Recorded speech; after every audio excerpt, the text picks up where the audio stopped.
5 de outubro de 2023. Nesta quinta-feira, a Igreja celebra a memória facultativa de São Benedito o Negro. Em nome do Pai, e do Filho, e do Espírito Santo. Amém. Meus queridos filhos e filhas, muito bom dia, vos saúdo com a paz que vem de Jesus nosso Senhor, vos acolho com alegria. É uma alegria nós nos reencontrarmos todas as manhãs para meditarmos a palavra do Senhor, meditarmos os mistérios da palavra do Senhor e da liturgia da igreja. Hoje nós celebramos São Benedito. Benedito também era cognominado o Mouro, ou ainda o Preto. Aqui no Brasil, um santo muito conhecido pela piedade, pela devoção popular. Benedito, ele nasceu no continente italiano, no continente europeu, na Itália. Nasceu na Sicília. Só que ele era filho de pais africanos. Os seus pais eram da Etiópia, no continente africano, e foram para a Sicília, que é o sul da Itália, e lá Benedito nasceu, e Deus fez uma promessa para os pais de Benedito. Se eles tivessem um filho ou mais, esses filhos não seriam escravos, e assim se cumpriu. Benedito, depois de nascer, crescer, ele vai ingressar na ordem franciscana, mas ele vai se tornar franciscano eremita.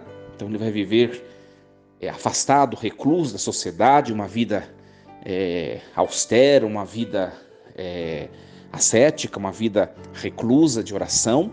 Só que em determinado momento da história, o Papa da época, Pio VI, ele determinou que todos os que seguiam a regra franciscana, a regra de São Francisco, vivessem em conventos, não podiam mais viver em eremitérios.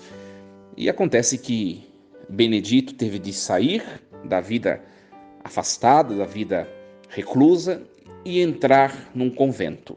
Nesse convento, ele exerceu vários cargos, na verdade. Ele já chegou a ser superior, né? Mesmo não sendo sacerdote, por suas virtudes, por sua santidade, ele chegou a ser superior daquele convento. E dentre as funções que ele exerceu lá dentro do convento, ele foi também cozinheiro. Depois de ser superior, ele exerceu a função de cozinheiro. E aí as pessoas puderam contemplar a santidade de Benedito. Benedito, ele ajudava muito os pobres. E houve certas circunstâncias em que ele deu tanta comida para os pobres que parecia faltar para a comunidade do convento onde ele morava. E para surpresa de todos, quando no preparo da alimentação, o alimento estava lá no armário, no lugar onde eles guardavam. Milagre, né? Um milagre aconteceu, e eles foram percebendo que tudo isso acontecia devido à entrega, devido ao espírito de providência, de fé, de confiança na providência de Deus que havia em São Benedito. Por isso ele é reconhecido como o santo da abundância do alimento. Hoje nós peçamos a São Benedito, o Negro, que interceda pelas famílias que passam carestia, que passam necessidade, que são carentes, pelas famílias que passam situações difíceis financeiramente. São Benedito interceda a Deus, e o Deus da abundância e da providência possa vir em auxílio de todos estes. Às vezes pode ser até você, meu querido filho, minha querida filha, que está escutando essa mensagem, que esteja passando por alguma tribulação no âmbito financeiro, na questão profissional, na questão econômica do seu lar. Peça a intercessão de São Benedito Negro, o santo da fartura, o santo da providência de Deus, né? Meus queridos, nós vamos meditar nesta manhã desta quinta-feira a primeira leitura que a igreja nos propõe, que é o texto de Neemias, o capítulo 8, versículos do 1 ao 4 do 5 ao 6 e do 7 ao 12. Naqueles dias, todo o povo se reuniu como um só homem na praça que fica defronte da porta das águas, e pediu ao escriba Esdras que trouxesse o livro da lei de Moisés, que o Senhor havia prescrito a Israel. O sacerdote Esdras apresentou a lei diante da assembleia de homens, de mulheres e de todos os que eram capazes de compreender. O primeiro dia era o primeiro dia do 7º mês. Assim, na praça que fica defronte da porta das águas, Esdras fez a leitura do livro, desde o amanhecer até o meio-dia, na presença dos homens, das mulheres, de todos os que eram capazes de compreender. E todo o povo escutava com atenção a leitura do livro da lei. Esdras, o escriba, estava de pé sobre um estrado de madeira, erguido para esse fim. Estando num lugar mais alto, ele abriu o livro à vista de todo o povo. E quando o abriu, todo o povo ficou de pé. Esdras bendisse o Senhor, o grande Deus, e todo o povo respondeu, levantando as mãos: Amém, amém. Depois inclinaram-se e prostraram-se diante do Senhor com o rosto em terra. Os levitas explicavam a lei ao povo, e cada um ficou em seu lugar. E leram clara e distintamente o livro da lei, e explicaram seu sentido de maneira que se pudesse compreender a leitura. O governador Neemias e Esdras, sacerdote e escriba, e os levitas, que instruíam o povo, disseram a todos: Este é um dia consagrado ao Senhor, vosso Deus. Não fiqueis tristes, nem choreis, pois todo o povo chorava ao ouvir as palavras da lei. E Neemias disse-lhes: Ide para as vossas casas e comei carnes gordas, tomai bebidas doces e repartir com aqueles que nada prepararam, pois este é um dia santo para o nosso Senhor. Não fiqueis tristes, porque a alegria do Senhor será a vossa força. E os levitas acalmavam todo o povo, dizendo: Ficai tranquilos, hoje é um dia santo, não vos aflijais. E todo o povo se retirou para comer e beber. Distribuíram também aos outros e expandiram-se em grande alegria, pois haviam entendido as palavras que lhes tinham sido explicadas. Palavra do Senhor. Graças a Deus. Meus queridos filhos e filhas, hoje a palavra do Senhor é uma palavra belíssima, do livro de Neemias. O povo se reúne na praça, defronte da porta das águas, e o povo pede que o escriba Esdras, ele trouxesse o livro da lei para que fosse proclamado o texto da lei do Senhor. E nós vemos aqui que o povo escuta com diligência, o povo escuta com atenção, diz o texto que nós ouvimos, o versículo 3 desse capítulo 8, diz assim, olha que bonito: E todo o povo escutava com atenção a leitura do livro da lei. Meus queridos, a primeira coisa que hoje nós podemos refletir na nossa vida, não é para ficar colocando na vida do outro. Como está a nossa intimidade com a palavra de Deus? É a grande questão, a grande pergunta. Sabe por quê? Porque pode ser que a gente até cumpra o preceito. Se você não está cumprindo o preceito de ir à missa os domingos e festas de guarda, aí já está fora de cogitação aqui. Você precisa levar mais a sério a vida de fé. Mas pode acontecer que nós, mesmo cumprindo os preceitos, sendo pessoas de caminhada, pessoas numa prática religiosa séria, responsável, pode ser que a gente tenha se tornado pessoas distantes da palavra do Senhor. Nossa, padre, mas eu estou lá todos os domingos, todos os eventos da paróquia eu estou lá, todas as campanhas espirituais, enfim, eu faço. Pois é, isso é um risco que todos nós podemos correr, até mesmo sacerdotes. Ouvir mas não ouvir com o coração. Olha, minha gente, como sacerdote, a gente fica num lugar de maior destaque e num lugar de maior visualização de toda a Assembleia, e a gente vê, podem prestar atenção, como que as pessoas se dispersam nos momentos tão nobres que são as proclamações, as leituras da palavra de Deus. Pode perceber, começa a olhar com os olhos de sabedoria o momento da liturgia da palavra. É o momento que falha o microfone, é o momento que criança começa a chorar alto, é o momento que a pessoa enrosca, ninguém entende o que a pessoa está lendo, é o momento que as pessoas querem levantar para ir tomar água, é o momento que acontece de tudo, porque o diabo sabe que quando a palavra ela entra pelo ouvido e por meio da atenção, por meio da concentração, ela chega no coração, ela não sai mais ali sem produzir fruto.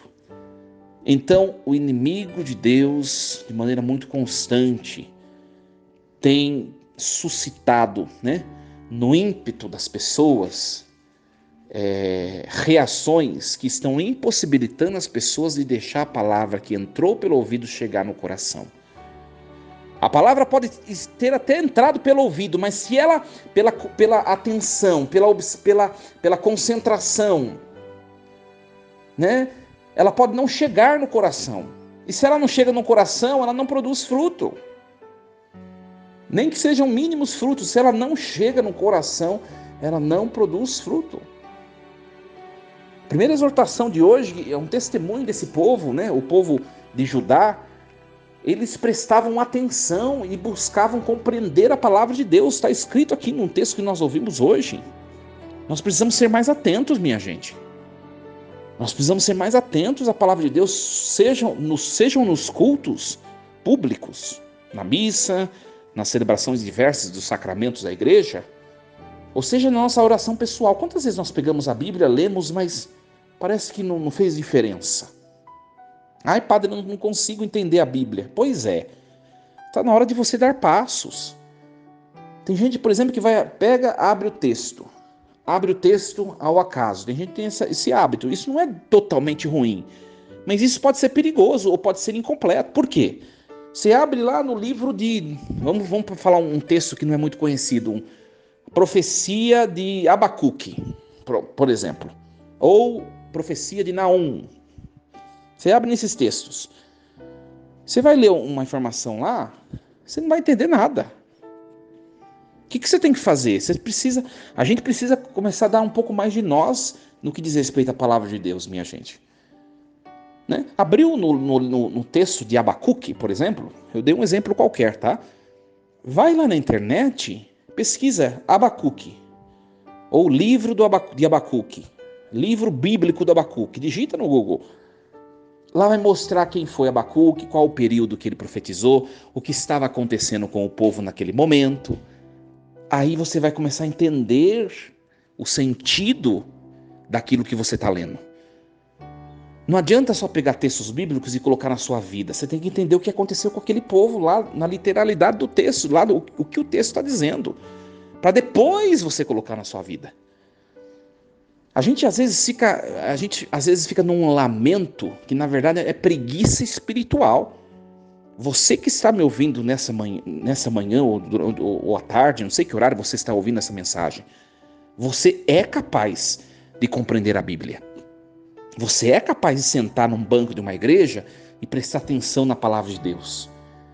Ouvir os textos e depois aguardar a homilia que Deus queira que seja bem preparada e que explore os textos.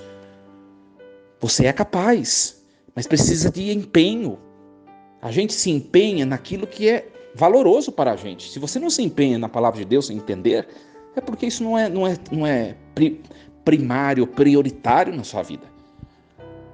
A palavra de hoje é muito forte. E depois nós vamos ver, eles se emocionaram ao ouvir a palavra de Deus. Hoje a gente vê nas nossas assembleias, as pessoas não se preparam para ler. Não se preparam para ler. Se tem coisa que me desagrada como sacerdote, ainda tenho isso na minha paróquia. Claro que a gente está fazendo um processo, uma caminhada de de evangelização, de formação, que não é fácil, é um processo longo, mas ainda tem isso aqui, tem um monte de lugar, a pessoa vai com o folhetinho lá e lê na hora da leitura. Pera um pouquinho, quando você está na missa, sobretudo, você vai proclamar uma leitura, é Cristo quem está proclamando por meio de você. Olha a seriedade daquele ato, não é simplesmente pegar um jornalzinho lá e ler. Ah, eu vou ler qualquer coisa. Não, você não está lendo qualquer coisa. Você está proclamando palavras que são palavras que saem dos lábios de Cristo. Você está sendo Cristo para aquela assembleia. É uma coisa séria, minha gente. E nós vamos ver aqui agora que depois deles ouvirem com atenção, deles se emocionarem, né, nós vamos perceber que Neemias, Esdras e os levitas, eles disseram ao povo, né, que o povo se emocionou, começou a chorar. Por quê? Porque a palavra é algo tão importante para eles que eles se emocionaram. E Neemias, Esdras disseram ao povo: não chorem, se alegrem, não chorem. Olha, se a palavra de Deus não tem te tocado, não tem entrado na sua vida e não tenha feito vida na sua vida, ou o problema está nas pessoas que estão proclamando, ou o problema está em você, na sua atenção. Pense um pouco nisso. Às vezes as pessoas são muito sacramentalistas, né? Não prestam atenção em nada na missa, aí na consagração ajoelha e fica lá todo piedoso. Ora, se você não colocou no seu coração o Cristo que foi entregue para você, o Cristo Palavra, na primeira parte da missa, se assim ousadamente podemos dizer, não vai ter frutos nenhum você simplesmente se ajoelhar na consagração. Você precisa celebrar o culto litúrgico de maneira integral, ouvir primeiro para depois se aproximar da mesa. Depois, para terminar, minha gente, nós vamos ver que Neemias e Esdras, eles vão incentivar o povo a comemorar. Aquele era o dia do Senhor. Para nós, hoje é o domingo.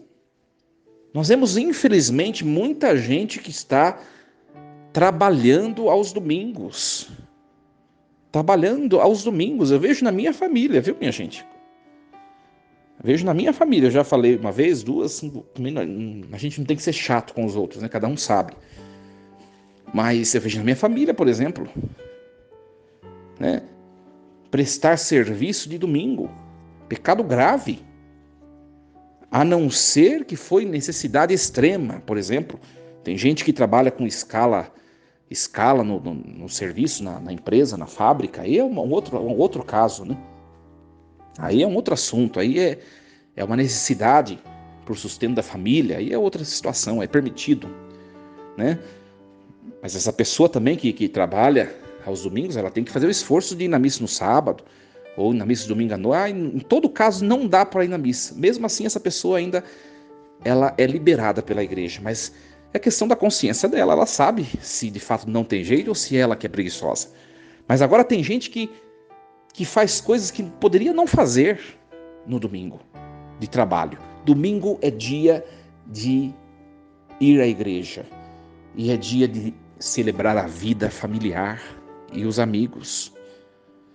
Por isso que Neemias e Esdras vão fazer assim: vão para casa e comam, bebam, festejam, né? Alegrem-se, né? Comam, bebam bastante, festejam, brindem. Ou seja, vivam a alegria, porque hoje é o dia do Senhor, né? Domingo é dia do Senhor, é dia de eu estar na presença do Senhor, e é dia de comemorar a vida, de descansar, conviver com as pessoas, rever as pessoas. A gente está perdendo um pouco isso. E isso é próprio não só dos judeus, que esse texto é da época dos judeus, do povo de Judá, mas esse também é um texto muito vivaz na nossa descendência e no nosso tempo de cristãos. Que Deus nos ajude a compreender isso e hoje São Benedito interceda por todos nós. Uma quinta-feira abençoada, força e coragem, em nome do Pai, do Filho e do Espírito Santo. Amém. E lembremos-nos sempre, Deus está no comando de tudo.